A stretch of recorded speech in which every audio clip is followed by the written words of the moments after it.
Quantos trouxeram a Bíblia Sagrada, levante a palavra de Deus assim comigo, por favor. Deus abençoe, pastor Ricardo Ítalo. Deus te abençoe. Diga, Deus, mais um dia de bênção na minha vida.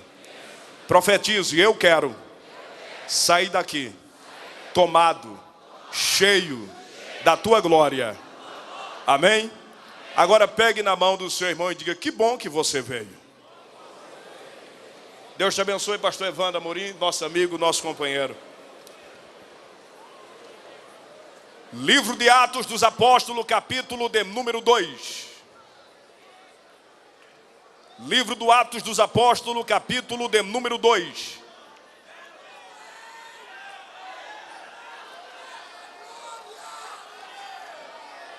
Livro de Atos, capítulo de número 2. Versículo de número 39. Quem achou, diga amém. Pois para vós outros é a promessa, para vossos filhos e para todos os que ainda estão longe, isto é, para quantos o Senhor nosso Deus chamar. Diga comigo, o preço de uma chamada missionária. Para a quantidade de irmãos e irmãs que temos aqui está fraco. Vamos lá, 1, 2, 3, diga, o preço de uma chamada missionária. Aqueles que puder tomar assento, assim faça. Meu querido mestre pastor Gilvan Rodrigues, Deus lhe abençoe. Muito obrigado pelas suas intercessões. Missionária irmã Ináurea, Deus abençoe a senhora. Sempre sendo pessoas que intercedem por mim. Pastor Vanderlei Castelhano, pastor Jean Porto, Deus te abençoe. Senhoras e senhores, acabamos de ler a palavra do Senhor nosso Deus.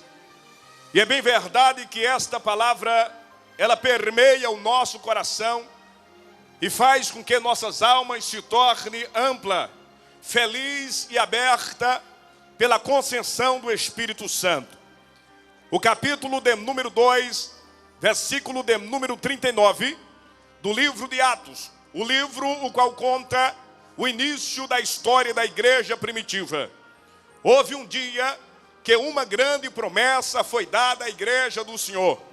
Jesus Cristo disse aos seus discípulos, ficai em Jerusalém, até que do alto sejais revestido de poder. Ora, um dos discípulos foram encarregado, recebeu a responsabilidade de ministrar a unção de Deus e levar o rebanho do Senhor a entrar em uma dimensão sobrenatural. Tal homem, por nome de apóstolo Pedro, foi escolhido por Deus para fazer parte desta tarefa tão poderosa. A Bíblia diz no capítulo 2 do livro de Atos que todos estavam reunidos no mesmo lugar. Passados-se 10 dias, 500 irmãos tinham sido evangelizados. Mas desde o primeiro dia até o 10º dia, 380 pessoas desistiram, retrocederam, largaram o irmão Pedro, o pastor Pedro, com simplesmente 120 irmãos, uma pequena congregação. E todos estavam felizes, todos estavam pasmos e no mesmo instante, atônitos, querendo descobrir o que haveria de acontecer. O outro Consolador haveria de ser manifestado. E no capítulo 2, Lucas escreveu, Atos, ele disse que de repente veio do céu, como de um som, de um vento veemente, impetuoso, e encheu toda a casa. E foram vistas por eles línguas repartidas como que de fogo. Foi naturalmente o batismo com o Espírito Santo.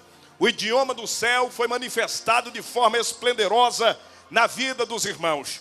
Ao dar a manifestação do Espírito, críticos de todas as cidades, nações e vizinhas que estavam presentes, começaram a aguçar suas críticas e diziam que eles estavam embriagados. Outros tentavam questionar acerca das línguas estranhas que entre eles eram manifestadas e nada descobriram. Ora, algo me chama a atenção, algo me toca, algo me envolve. Assim como você já leu em sua casa, assim como eu também já li esta noite, um homem por nome de Pedro, que outrora era um homem covarde, Um homem por nome de Pedro, que outrora tinha um corpo aberto. Da mesma forma que ele recebeu o Espírito Santo, ele recebeu um dia a visita de Satanás em seu corpo. E Jesus teve que repreender a esfera diabólica. É por isso que quando ele foi ao templo para guardar o outro Consolador, apenas 120 crentes ficaram com ele. 380 pessoas desanimaram, desistiram, porque ninguém dava mais crédito a ele. Ninguém acreditava que aquele covarde que negou o Senhor 3 vezes teria a capacidade de, no meio de uma inúmera multidão, poderia abrir sua boca e falar alguma palavra. Mas a unção que desceu sobre ele, a graça que foi manifestada nele, o poderio do Espírito que adentrou nele, fez com que uma força sobrenatural, algo divino, algo que o homem não tem como explicar, surgisse dentro do seu interior. E quando 380 estava do lado de fora dizendo: quero ver se o pastor Pedro terá coragem de abrir sua boca e falar alguma coisa. Queremos ver se o pastor Pedro terá ousadia de abrir os seus lábios e defender a crença de Cristo Jesus. Automaticamente é manifestada. Quando todos pensam que ele vai desistir, ele estende seus 2 braços e com muita autoridade, ele levanta as suas mãos e ele diz: senhoras e senhores, olhai para mim. Todos se pasmam, todos ficam atentos, querendo descobrir qual seria a reação do pastor Pedro. E ele diz assim: isto que vocês estão vendo foi nada mais dito pela boca do profeta Joel, que nos últimos dias, diz Deus, derramarei do meu espírito sobre toda a carne. Vossas filhas profetizarão, os velhos sonharão e os jovens terão visão. E tem mais, isto que está acontecendo foi uma promessa dada aos que estão de longe e aos que estão de perto, e a todos quanto o Senhor nosso Deus chamar. Dentro do texto eu quero vasculhar a Bíblia Sagrada e falar sobre um preço de uma chamada missionária. Quando eu falo sobre preço, eu estou falando de chamada.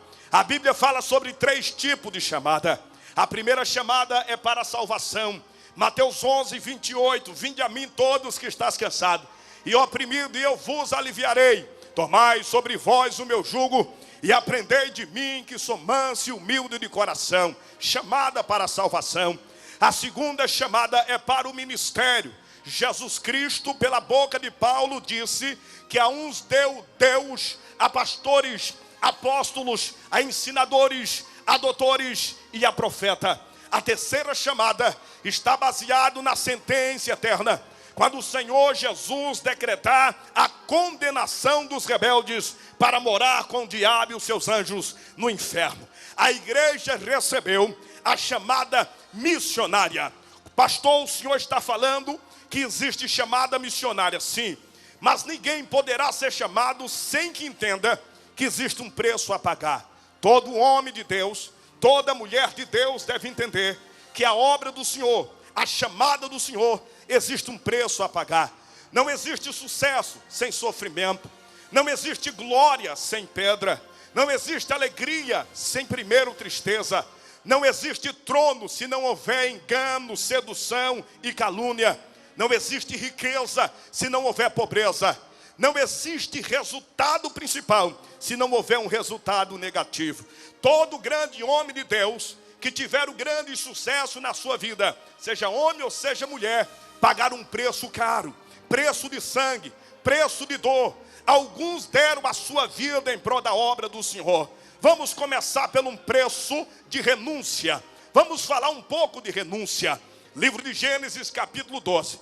O Senhor disse para Abraão: Abraão, sai da tua terra, da tua parentela, da casa do teu pai, e vai para uma terra que eu te mostrarei. Você me diz, o que é renúncia? A primeira renúncia é pessoal. Disse Deus a Abraão: sai da tua terra. O Senhor pediu para Abraão tomar uma atitude própria, uma escolha própria. É a renúncia da sua vida. A segunda renúncia é a renúncia espiritual.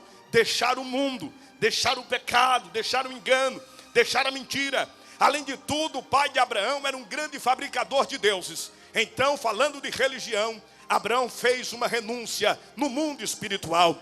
A terceira renúncia é a renúncia dos seus bens. O que é renúncia? É deixar os seus bens. No original, a palavra renúncia significa deixar aquilo que você ama, A palavra renúncia significa abandonar aquilo que você mais gosta, pastor Reuel.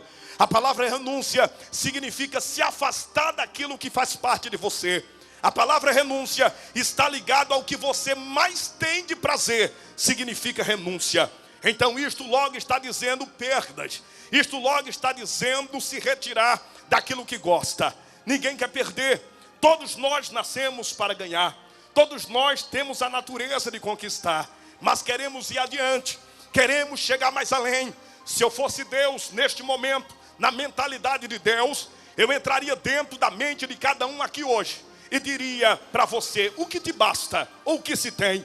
E você me diria, pastor, eu sofri tantas perdas, sofri tantos danos nesses últimos dias, eu estou renunciando tantas coisas, pastor, por causa da obra do Senhor. Este é o preço da chamada.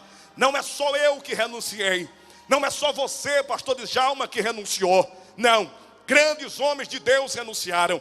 A Bíblia diz no livro de Hebreus que Moisés renunciou a grandeza, a riqueza, o trono do Egito, em prol do resgate de Israel. Você lembra do apóstolo Paulo, que renunciou à lei de fariseu, à faculdade. Paulo renunciou à escola, renunciou à glória. E Paulo, ele faz com que tudo se volte a ele no ato da renúncia. Renúncia é largar de lado, renúncia é abandonar. Mas vale a pena renunciar por amor a uma chamada. Vale a pena renunciar por uma vocação do ministério. Existem pessoas que não têm coragem de renunciar, mas existem outros que estão dizendo, Deus, me dá apenas uma oportunidade que eu vou renunciar. Dá-me uma chance que eu quero renunciar. Eu me recordo do Evangelho, segundo escreveu Lucas, capítulo 9, versículo de número 57 a seguir. A Bíblia diz que um grupo de 3 jovens sonhadores se aproximaram do Senhor. A fama de Jesus espetacularmente estava espalhada. E um grupo de jovens disse assim para o Senhor, Senhor, te seguirei aonde quer que tu fores. Disse Jesus, as aves dos céus têm seus ninhos, as raposas têm seus covis, mas o Filho do Homem não tem onde inclinar sua cabeça. Aquele rapaz fechou seu rosto, sonolento, foi embora, porque ele imaginou que para seguir a Jesus, na fama que Jesus estava, era agarinhar bens para si, agarinhar riqueza, agarinhar peças preciosas ao seu lado direito. E era exatamente o oposto. Então ele entendeu que Jesus era um aventureiro, ele abandonou o ministério. O segundo olhou para Jesus e disse, eu te sigo onde quer que tu fores, mas permita primeiro enterrar meu pai. A palavra sepultar o pai, ela tem 3 significados. O primeiro significado da palavra sepultar o pai, quando um filho ficava na idade superior e seu pai envelhecia, seu pai procurava um sumo sacerdote ou um juiz chamado de Nazireu, pegava toda a sua herança e dava o seu filho mais velho. A partir daquele dia o nome do pai era significadamente transformado em sepultar. O filho mais velho governava e o pai dava toda a linhagem, sepultar. O segundo significado